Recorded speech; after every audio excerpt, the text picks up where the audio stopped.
We can benefit great in our drawing development and improvement by sometimes drawing very different subjects to the ones that would normally take our interest. And I thought this digger, and that's as technical a word as I know to describe it, this digger that I came across recently was, for me, a great example of this.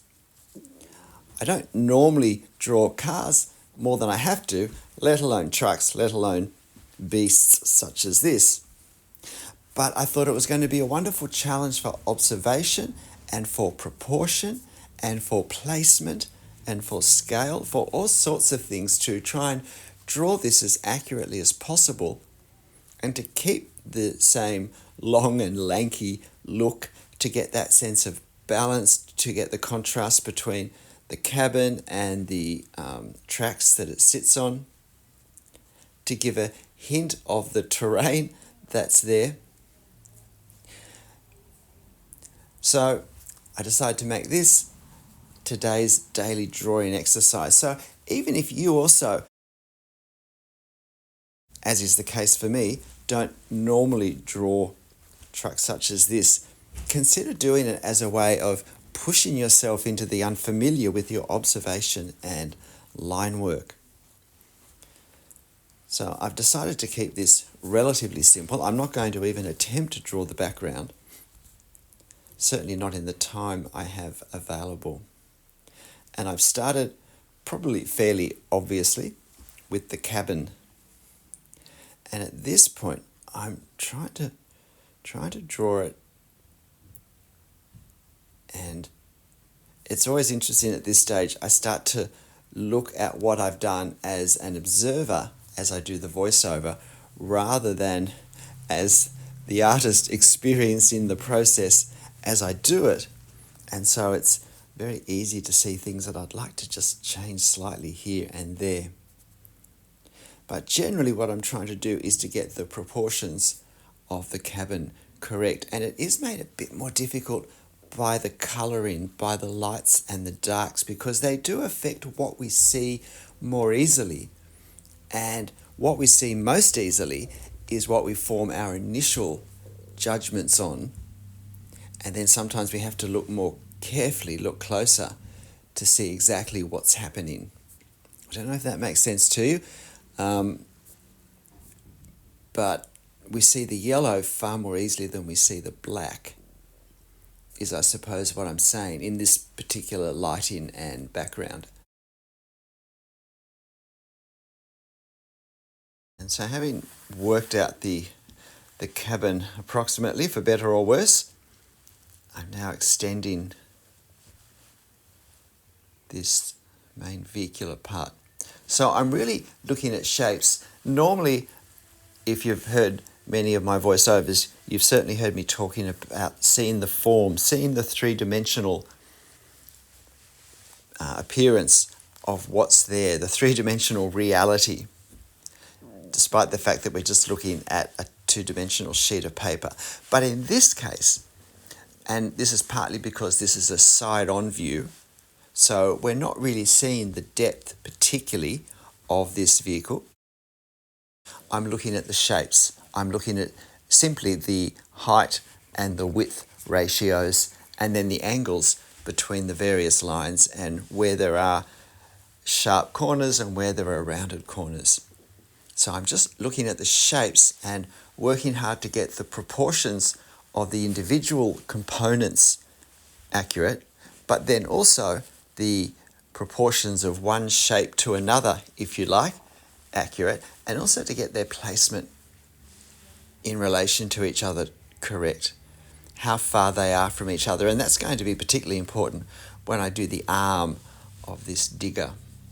But I feel like before I can do that, before I can do the arm, to give myself the best chance of estimating the distances accurately, I need to put the treads on so that I've got the whole shape of this as it is in the reference, and then I can work out exactly where I'm going to put the arm and the bucket, I think it's called, at the bottom, or the digging part, whatever.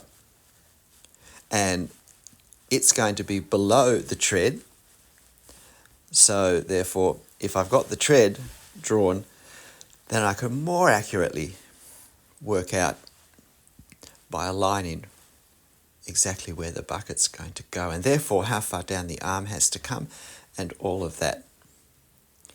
So the tread, gosh, I think this is the first time I've drawn a tread, unless maybe I drew a tank in my young boy days. I'm not sure I did though. I mostly drew battleships in my young boy drawing days. That and Walt Disney cartoon characters. Scrooge McDuck was my favourite. The thought of that money bin, if you know that cartoon. So I'm not wanting to get too bogged down in the detail of this caterpillar track section. I really want to capture just some major visual components, so shadows,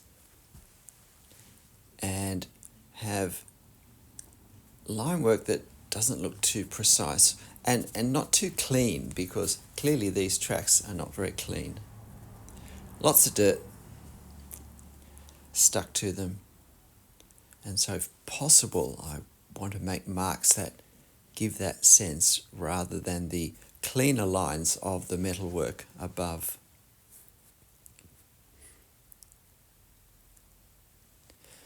And at some point I realized that these two parts that I've drawn need to be joined up, and we really can't see exactly what's happening. There's just a shadow of darkness between the two. And I have slightly too much gap between the two. My caterpillar tracks should have been just a fraction higher, I think. But never mind. I've actually forgotten to do the track on the other side of the vehicle, because on the left-hand side we can see that. I don't realize that till the very end, and I draw it in then. But for now, we'll just do this darkness, which, because there's too much of a gap, ends up having to be a little too wide, and visually just throws things off a little bit, I think. Creates an effect. It accentuates now the gap between the two in a way that we don't get in the original reference. And now the digger part, now the arm. So I'm here looking at angles and distances, trying to estimate these as accurately as I can.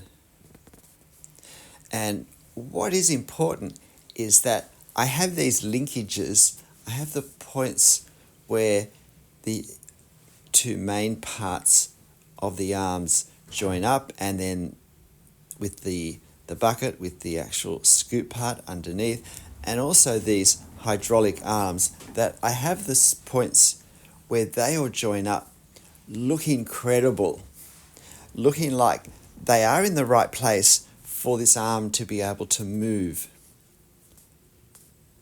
And so I have to have widths and angles correct for that. I don't know whether you've seen my videos where I talk about spending a few minutes just playing around with marks and experimenting with the effects we think we might create and so forth before we start. A drawing, 2 or 3 minutes is all I'm talking about, but I find it invaluable. And with this, I actually drew a fair bit of the arms, and I realized that my initial if you like, estimation of the angles was too superficial, that I had to pay more attention if I wanted all of these parts to link up in a way that looked like they were going to move. And so that was a very worthwhile couple of minutes before I began the drawing, even for a quick drawing such as this. Now, I'm not trying to draw the actual mechanical detail. I'm still trying to draw the effect of the detail. So this drawing technique of trying to sense what the overall visual impact of the detail of what we're seeing is, and to draw that in whichever way works, whether it's drawing the positive or negative space or the actual objects or the shadows, whatever works is just fine. But not to have to start to do a detailed drawing, because once we start to fall into detail, it's hard to know where to stop.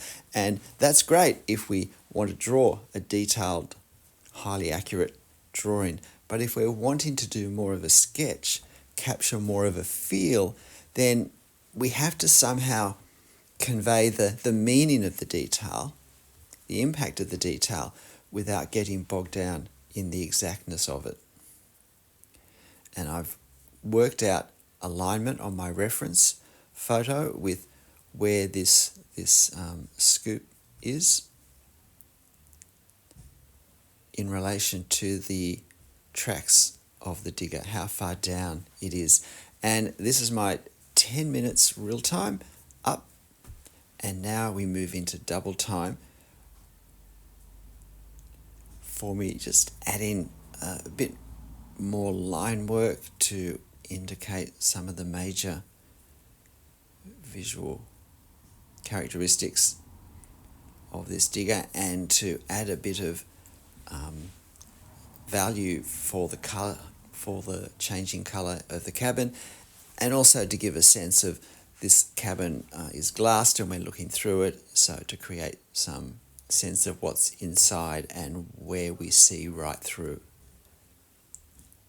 So you're seeing this part at 4 times drawing speed. So if you want to see this part slower, use the cog icon that you've got there and slow it down to half speed, which will make it double time, which I think is still a relatively steady pace to see what's happening. It's really impossible with what we see in this reference photo to work out exactly what's cabin and what's dark trees on the far side. So I'm very much estimating this. And look, if you're finding this drawing of a digger interesting, helpful, please hit the like button right now for me. And if you want to have a go drawing this, then of course you'll find this photo on my channel community page. So you can go there and screenshot it and print off a copy and have a go drawing yourself, if, like me, you'd rather draw from a hard copy than from a digital display. And here we have it, all done. G'day, I'm Stephen Travers. Hope you found this helpful. Why not give it a go, particularly if you don't have a great interest in diggers and trucks and so forth, because that means we even more than normal have to observe carefully. And that's always a great thing to practice in a daily drawing exercise. But look, whatever subjects you like to draw and whatever you want to draw now, make sure you have fun. I'll see you next video. Bye.